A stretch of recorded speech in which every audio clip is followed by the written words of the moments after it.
Hello नमस्कार दोस्तों, आप सभी का फिर से स्वागत है स्टडी वन चैनल पर। और परसेंटेज का पांचवा क्लास लेकर के हम फिर उपस्थित हैं आप लोग के बीच।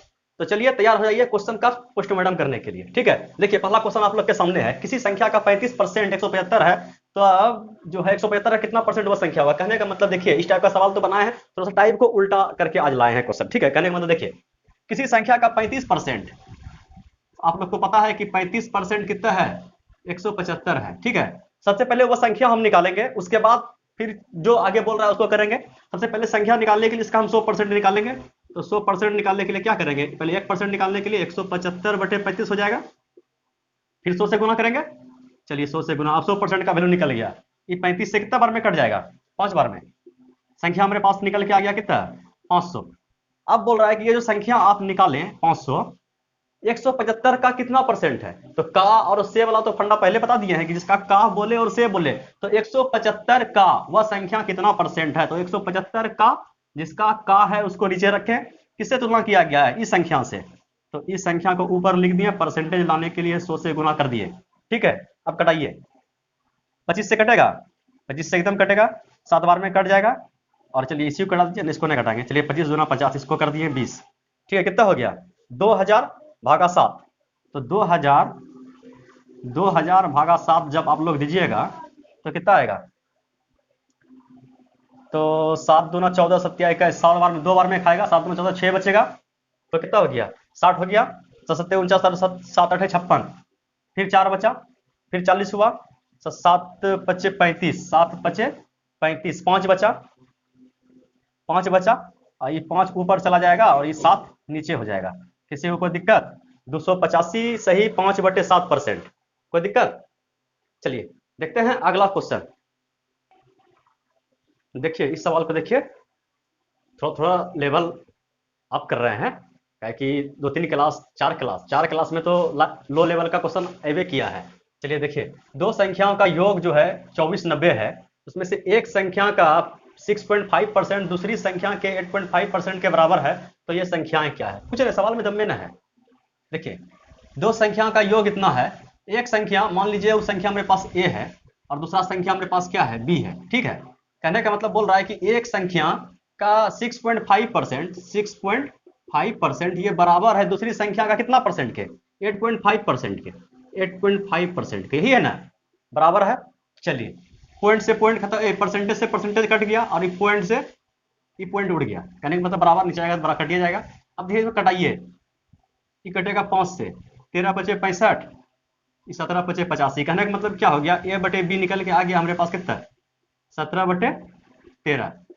चलिए यहां तक तो कोई दिक्कत ना है। एक संख्या 17 है, दूसरा संख्या मेरा 13 है, लेकिन दोनों संख्या में कुछ गुना है। कहा दोनों संख्या का योग दिया है कितना, 2490। इतना योग हमारे पास दिया हुआ है। जोड़ेंगे कितना पूरेगा, 30 से पूरेगा, 2490 पूरेगा। दोनों संख्या में कोई फिक्स अंक से गुना किया गया है जो कट गया है। ठीक है, तो वही संख्या को निकाल लेंगे। तो कैसे निकालेंगे, दोनों का योग जो है 2490 के बराबर है। कहने का मतलब दोनों को जोड़ें, 17 और 13 को जोड़ें, 30 हुआ। 30 बराबर दिया हुआ है 2490। तो एक का वैल्यू हम निकाल लेते हैं। कहने का मतलब एक का वैल्यू निकालने के लिए भाग देना पड़ेगा, 3 से भाग दीजिएगा तो 3 अट्ठे 24 और 3 तिया 9। ठीक है, 83 निकल गया। अब 83 जब हमारे पास निकल गया तो 83 को फिर 17 से गुना करके पहला संख्या निकालेंगे, 83 को फिर 13 से गुना करके दूसरा संख्या निकालेंगे। चलिए निकालते हैं। देखिए यहीं पे कटने में आ जाएगा। देखिए अब क्या करना है, 83 को 17 से गुना करना है और फिर 83 को 13 से गुना करना है, बस। ठीक है, तो गुना कर देते हैं। 17 तिया 51 और 17 17 नंबर 53 से, 17 8 36 से, 17 8 36 से एक, 12 5 5 10 11 के हाथ में 1, 14 11, एक संख्या निकल गया 14 11। अब 13 तिया 39 और 13 8 74 से 104, ये हो गया 9, 4 3 7, ये हो गया 10 89। दोनों संख्या हमारे पास निकल के तैयार है, कोई दिक्कत। चलिए बढ़ते हैं अगले क्वेश्चन पे। देखिए इस क्वेश्चन को देखिए, शानदार क्वेश्चन है। किसी भिन्न का हर अंश से 7 अधिक है, कोई दिक्कत नहीं है। इसके अंश में 10% वृद्धि तथा हर में 20% वृद्धि करने पर भिन्न 1/3 हो जाता है। तो मूल भिन्न ज्ञात कीजिए। क्वेश्चन में दम है, देखिएगा आराम से, ठोकिएगा। कैसे, देखिए जो पिछले का वीडियो देखे होंगे तो ठोकिए दीजिएगा। कहने का मतलब देखिए, कहने का मतलब क्या है कि भिन्न दिया हुआ है, उसमें अंश में 10% वृद्धि और हर में 20% वृद्धि करने के बाद वह भिन्न कितना हो जाता है, 1/3 हो जाता है। तो हम यही 1/3 को पकड़े, ठीक है, पकड़ लिए। उसके बाद जो बोल रहा है अंश से इतना अधिक है उतना कम है, वो सब डराने के लिए दिया है, उस सब दिमाग में रखने ना है कि क्या दिया है, अंश हर से 7 अधिक है फलना, इस सबको देखने ना है, ठीक है। अब क्या दिया है कि भिन्न कितना हो जाता है, तो भिन्न 1/3 हो जाता है। जो वृद्धि या कमी अंश में कहे उसको हमको हर में करना है, और जो वृद्धि या कमी हर में कहे उसको हमको अंश में करके बस आंसर ठोक देना है। देखिए, और एक बात और ध्यान रखिए, यदि बोल दे किसी संख्या, कोई संख्या है, ठीक है, 50 है, बोलेगा किसी वस्तु का अभी अंकित मूल्य 50 रुपया है, इस पे जो है 10% मतलब कि जीएसटी लग रहा है, कहने का मतलब कुछ भी 10% बढ़ा के हम तुमसे लेंगे। तो ठीक है, सबसे पहले आप इसका यदि 10% बढ़ाने के बाद इसका दाम कितना होगा, तो सही है 50 रुपया है, इसका 10% 5 रुपया होगा तो 55 रुपया होगा। लेकिन हम 10% बढ़ा के इकट्ठे कैसे निकाल देंगे, तो कहने का मतलब क्या करेंगे, 110 से 110% कहने का मतलब परसेंट हटाने के लिए 100 से गुना कर देंगे। तो जब इसको हम इस तरह से लिखेंगे 50 गुना 110, 100 जोड़ के, कहा कि 100 जोड़ने के बाद ये दाम भी जोड़ा जाता है, 50 दाम जोड़ा गया, और 10% निकालेंगे तो केवल 10% निकलेगा, तो 5 निकलेगा। 10%, 50 का 10% यदि हम निकालने जाएंगे तो 50 का यदि हम 10% निकालेंगे तो देखिए कितना निकला, 5 निकला। लेकिन हमको चाहिए कितना, 55 निकला हुआ चाहिए। तो यदि हम इसको 110 से गुना कर देते हैं, 110/100, तो देखिए तो 10 10 10 10 11 5 55 निकला 55। तो हमको 55 निकालना है, तो क्या करना है कि इसका 110% निकालना है, ठीक है। कहने का मतलब ठीक है, आप समझ गए। और जब सवाल हम बनाएंगे तो समझाने के लिए बता रहे हैं, तो नीचे भी 100 नहीं लिखेंगे, केवल परसेंटेज रखेंगे, कितना परसेंट हमको वृद्धि करना है, तो 110%, ठीक है। ये समझाने के लिए था। चलिए अब देखिए सवाल को, सवाल क्या बोल रहा है, वह भिन्न 1/3 हो जाता है, ठीक है, उसके अंश में 10% वृद्धि, तो हम हर में 10% वृद्धि करेंगे। 10% कहने का मतलब कितना है, 110% वृद्धि, 110 होगा ना। उसके बाद बोल रहा है कि हर में 20% का वृद्धि, कहने का मतलब हर का जो वृद्धि है अंश में करेंगे, तो कितना हो जाएगा, 120% का वृद्धि करना पड़ेगा हमको। देखिए ये परसेंटेज से ही परसेंटेज कट जाएगा, ये जीरो से ही जीरो कट गया, ये 3 चौके 12 कट गया, क्या निकल गया, 4/11। यही आपका फाइनल आंसर है, ठीक है। किसी को कोई तकलीफ नहीं होना चाहिए सवाल में भाई। चलिए इस टाइप का और सवाल लाएंगे, आप लोग बनाइएगा एक लाइन से किताब से निकाल के। जो क्वेश्चन नहीं बने डायरेक्ट एकदम कमेंट में ठोकिए, अगला वीडियो में पहला क्वेश्चन वही रहेगा, ठीक है। चलिए देखते हैं अगला क्वेश्चन। देखिए इस सवाल को देखिए, मस्त सवाल है क्या, पिछला सवाल से तो और हल्का सवाल है जी। देखिए, किसी भिन्न के अंश में 40% वृद्धि तथा हर में 80% वृद्धि करने पर नई भिन्न मूल भिन्न का कौन सा भाग है। सवाल में दम कहाँ है। मान के चलिए कि हम कहे के लिए 2 3 4 5 मानेंगे, भिन्न को मान लेते हैं कि भिन्न मेरा 1/1 है, ठीक है। भिन्न को क्या मान लिए, 1/1 है। तो चलिए 40% वृद्धि कहने का मतलब क्या, 140%, और हर में 80% वृद्धि कहने का मतलब क्या, 180%।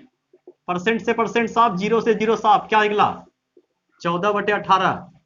तो 2 से कट गया, 7/9, ठीक है। आंसर यहीं पे निकल गया। कहने का मतलब क्या फिर बोल रहा है कि नई भिन्न मेरा कितना है, 7/9। मूल भिन्न का, जिसका का बोले उसको नीचे रखना है, 1/1, ठीक है। नई भिन्न 7/9 का कौन सा भाग है, परसेंटेज से गुना करते कौन सा भाग है, बस केवल एक से कोई संख्या में भाग देने पे क्या होगा, 7/9। हाँ चलिए लाते हैं अगला सवाल। देखिए इस सवाल को देखिए, मस्त सवाल है। एक बल्लेबाज 110 रन बनाए जिसमें कि 3 चौके और 8 छक्के भी शामिल थे। खिलाड़ी ने कुल कितने परसेंट रन विकेटों के बीच दौड़कर बनाए। सवाल में दम है, कुछ दम नहीं। देखिए 110 रन बनाता है टोटल, 110 रन टोटल वो बनाया है, 3 चौका मारा है, तो 3 चौका, चौका छक्का तो आप लोग को खूब आता है, तो 12 रन इधर ले लिया, 8 छक्का मारा, ठीक है। सोचते बेल छोटे 48, कहने का मतलब कितना हो गया, 60 रन तो ऐसे बना लिया चौका छक्का मार के। और रन कितना बनाया था वो, टोटल 110, 110 में चौका छक्का इधर मार लिया 60 गो, तो बचा कितना मेरे पास, 50। 50 रन वो दौड़ धूप के बनाया, तो 50 रन वो दौड़ धूप के बनाया।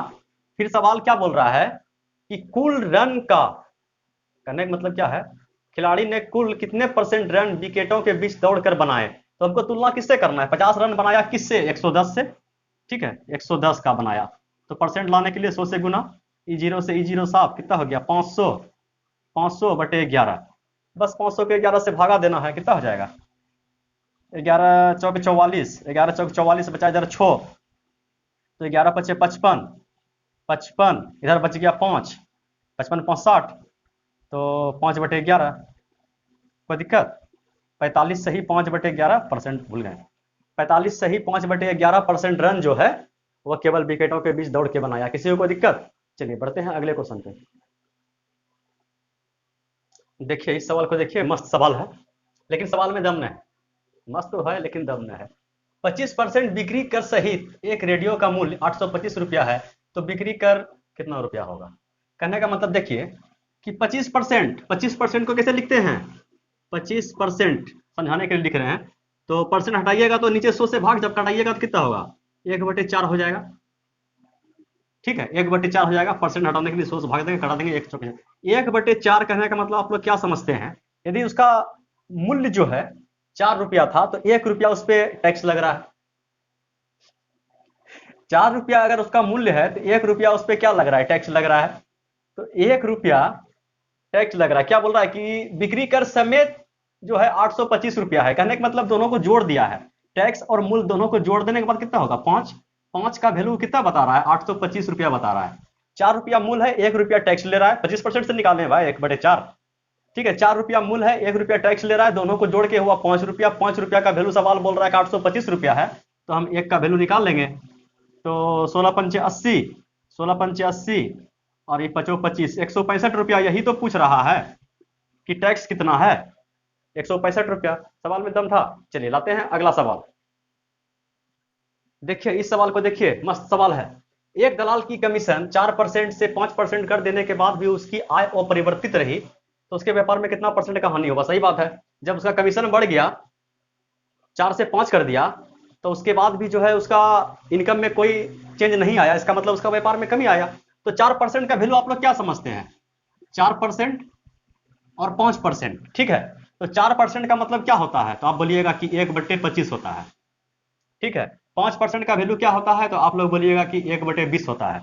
ठीक है, कहने का मतलब वो 25 रुपया सेलिंग करता था, 1 रुपया तो कमीशन मिलता था। 4% का कहना हुआ कि 25 रुपया यदि सेल करके ऑनर को दिया तो 1 रुपया कमीशन मिला, और फिर क्या हुआ कमीशन बढ़ा दिया, बोला कि 20 से आप सेल कीजिएगा तो 1 रुपया कमीशन मिलेगा, लेकिन वो क्या किया सेलिंग कम कर दिया। आप समझ रहे हैं कि कितना व्यापार में घटा आया जब वो परिवर्तित रह गया आय, तो सेलिंग में कितना का कमी आया, व्यापार में कितना का गिरावट आया। तो आप बोलिएगा 25 का व्यापार होता था 20 का व्यापार होने लगा, मतलब 5 का कमी आ गया व्यापार में।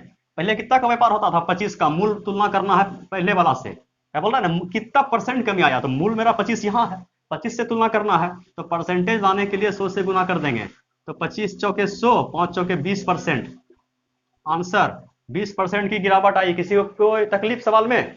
चलिए बढ़ते हैं अगले सवाल पे। देखिए इस सवाल को देखिए, क्या बोल रहा है, एक पेचकस और एक हथौड़े के मूल्य बराबर है, मूल्य बराबर है, ध्यान रखिएगा मूल्य बराबर है। प्रत्येक पेचकस में 5% की वृद्धि और हथौड़े के मूल्य में 3% की वृद्धि करने के बाद जो है 3 पेचकस और 3 हथौड़ा करने के मूल्य क्या होगा। कहने का मतलब क्या है कि देखिए दोनों का मूल्य बराबर है, परसेंटेज वैल्यू क्या क्या दिया हुआ है 5% और 3%। तो 5% का वैल्यू आप क्या जानते हैं और 3% का वैल्यू आप लोग क्या जानते हैं। कहने का मतलब 5% का वैल्यू आप बोलिएगा कि 5/100 होता है, 5/100 होता है, और 3% का वैल्यू बोलिएगा कि 3/100 होता है। हम इसको यहाँ पे कटा दें, देखिए कटा देंगे और एक कटने वाला नहीं है, और वो बोल रहा है कि दोनों का मूल्य समान है। यहाँ पे जो है ना गलती करके उसके बाद आंसर नहीं आता है। कहने को देखिए यहाँ पे दोनों मूल्य समान है और कटा देंगे, एक का मूल्य 20 हो जाएगा, एक का मूल्य 100 हो जाएगा, तो अच्छा नहीं रहेगा। तो दोनों का मूल्य समान रखे हैं। कहने का मतलब पहले मूल्य 100 रुपया था, जब 5% मूल्य बढ़ गया तो 105 रुपया हो गया, और दूसरे का मूल्य क्या है, दूसरे का मूल्य मेरा 100 रुपया है, तो दाम बढ़ने के बाद 103 रुपया हो गया। ये समझते हैं। उसके बाद वो जो 3 पेचकस और 3 हथौड़ा बोल रहा है ना, तो 3 से संख्या जो निकाल के फिर गुना करेंगे, 3 कट जाएगा, 3 को बोले 7 को बोले 28 को बोले, उससे कोई मतलब ना, हम एक मान के चलेंगे। यदि हम पहले एक पेचकस और एक हथौड़ी खरीदते थे तो हमारे पास 100 100 200 रुपया देना पड़ता था, लेकिन जब दाम बढ़ गया तो 105 देना पड़ रहा है, 103 देना पड़ रहा है, मतलब कितना देना पड़ रहा है 208 रुपया देना पड़ रहा है। 200 रुपया का सामान अब हमको 208 रुपया देना पड़ रहा है, तो कितना बेसी लग रहा है? तो आप बोलिएगा 8 रुपया बेसी लग रहा है। कितना से? मूल संख्या मेरा 200 था, पहले 200 से तुलना कर देते हैं, 200 परसेंटेज पूछ रहा है तो 100 से गुना कर देंगे। ठीक है, यहाँ जीरो खत्म, ये जीरो खत्म, यहाँ पे 4% का 4% अधिक दे रहा है। ठीक है, चलिए बढ़ते हैं अगले क्वेश्चन पे। देखिए इस सवाल को देखिए, एक कार्य का मूल्य 10,000 रुपया है, इस मूल्य के 90% के लिए बीमा किया गया, लेकिन दुर्घटना होने के बाद 90% दे देते हैं, तो दोनों का अंतर क्या है? कहने का मतलब क्या है कि 10,000 कार्य का मूल्य था। ठीक है, 10,000 रुपया कार्य का मूल्य था, तो इसका जो इंश्योरेंस किया गया, तो इंश्योरेंस 90%, कहने का मतलब क्या, 9,000 के लिए, 9,000 के लिए बीमा हुआ। तो फिर बोल रहा है कि जब दुर्घटना कार हो गया तो 90% का फिर जो बीमा कंपनी है उसको 90% का मतलब 9,000 का 9,000 वापस नहीं किया, 9,000 का फिर वो 90% दिया। तो बोल रहा है कि दोनों का अंतर क्या होगा? तो कहने का मतलब क्या हो गया, 10,000 का 90%, ठीक है, 90% निकल के आएगा हमारे पास 9,000। फिर बोल रहा है कि 9,000 रुपया नहीं, 9,000 का भी 90% दिया बीमा कंपनी, तो फिर इसका 90%, 1 2 3 4, 1 2 3 4, 9 9 81, 8100 रुपया उसको हुआ, बीमा कंपनी वापस किया। लेकिन हमको लगा था कितना, 10,000 रुपया। दोनों का अंतर पूछ रहा है, तो 10,000 में घटा दीजिए, तो घटा दीजिए 10,000, कैसे ऐसे कर 10,000, तो कितना हो गया, इधर डबल जीरो, इधर हो गया 9, इधर हो गया 1, 1,900 रुपया का उसको घाटा लगा, किसको, कार मालिक को। ठीक है, बढ़ते हैं अगले क्वेश्चन पे। जो देखिए इस क्वेश्चन को देखिए, एक सेल्समैन का 10,000 रुपया तक की बिक्री पर 5% कमीशन था, इससे अधिक की बिक्री पर 4% कमीशन है, अपना कमीशन काटकर वह, चलिए ये क्वेश्चन को रख देते हैं होमवर्क में। ठीक है, आप लोग पहले इस पर ट्राई कीजिएगा और अगले दिन सबसे पहले इसी को देखा जाएगा और देखते हैं सबसे पहले किसका आंसर आता है। ठीक है, फिर मिलते हैं नए टाइप के साथ नए वीडियो में, तब तक के लिए बाय बाय।